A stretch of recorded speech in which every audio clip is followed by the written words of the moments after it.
U.S. restricts technology exports to Chinese supercomputer makers. The Commerce Department on Friday took its biggest swipe yet at China's supercomputing industry, imposing new export restrictions that effectively bar five major Chinese developers of next-generation high-performance computing from obtaining U.S. technology. Meanwhile, statistics reviewed by the Wall Street Journal showed that the Commerce Department has cut in half the number of licenses for U.S. technology companies to assign Chinese nationals to advanced engineering projects. The actions are the latest in a series of steps to keep advanced U.S. technology from China. The Commerce Department's supercomputer move could further strain relations between the U.S. and China ahead of a planned meeting in Japan the next week between President Trump and Chinese President Xi Jinping, aimed at breaking the impasse in the U.S.-China trade talks. The Chinese supercomputer developers are at the heart of Beijing's key technological objective of making the country's first exascale computer, a next-generation machine that would be capable of doing 1 quintillion or 1 billion calculations a second. Supercomputing is integral to the development of nuclear weapons, encryption, missile defense, and other systems, and the US and China are competing for dominance in the field. The US now has the world's two fastest computers, followed by a Chinese-built computer in third place. The Commerce Department's latest move follows its imposition of similar export restrictions last month, targeting Chinese telecommunication giant Huawei technology. Commerce officials said that Sugon of Beijing and three of its affiliates as well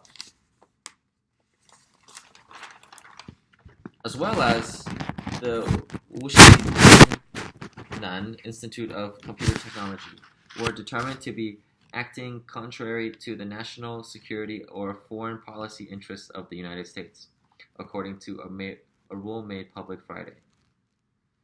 Surgon has publicly acknowledged a variety of military end uses and end users of its high-performance computers. The Commerce Department rule says, adding that Wuxi Jiannan is owned by the 56th Research Institute of the General Staff of China's People's Liberation Army and has a mission to support China's military modernization. The U.S. Embassy in Washington didn't respond to a request for comment. The entity listing will affect a variety of U.S. technology firms that supply Sugon, including chips firms, Advanced Micro Devices, Intel Corp, and NVIDIA Corp. Intel and NVIDIA declined to comment. U.S. national security officials have long raised concerns, in particular about a 2016 deal between AMD and Sugon to create a pair of joint ventures in China to produce chips licensing the U.S. firm's x86 technology, one of its and Intel's crown jewels.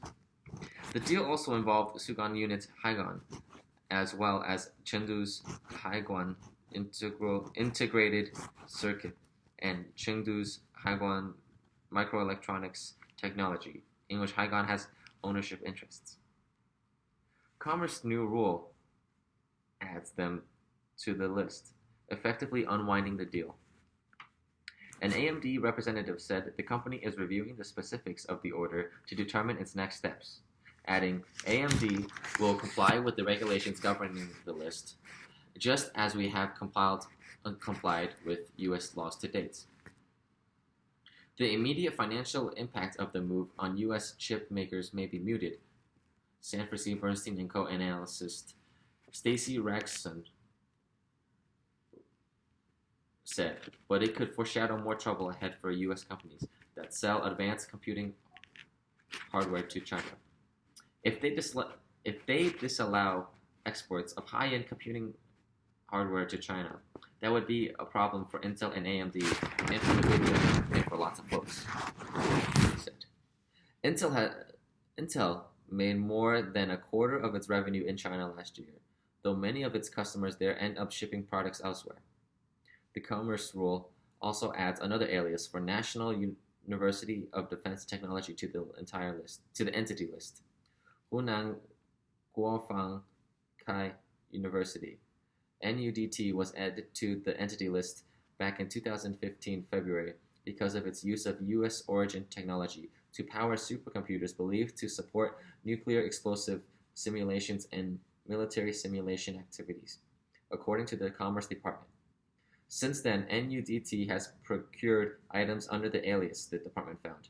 The Trump administration is also seeking to block Chinese access to U.S. technology by restricting the number of licenses granted for Chinese nationals to work on advanced engineering projects in the U.S.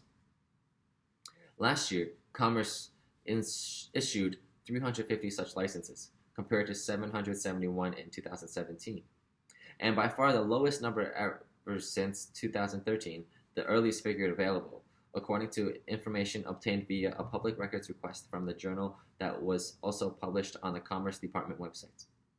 The journal reported last month that the Commerce Department had sharply slowed approvals of so-called deemed export licenses, which are required before companies can assign workers with foreign nationals to work on sensitive technologies, many of which are in the semiconductor and telecommunications industries. The disruption has affected hundreds of jobs at companies, including Intel, Qualcomm, and Global Foundries, the journal reported. While licenses used to take weeks to obtain, a response time of 6 to 8 months isn't uncommon now, a person familiar with the matter said. Chinese nationals accounted for more than 60% of all such licenses between 2013 and 2017, according to Commerce Department statistics. In 2018, however, they accounted for just 35% of approvals.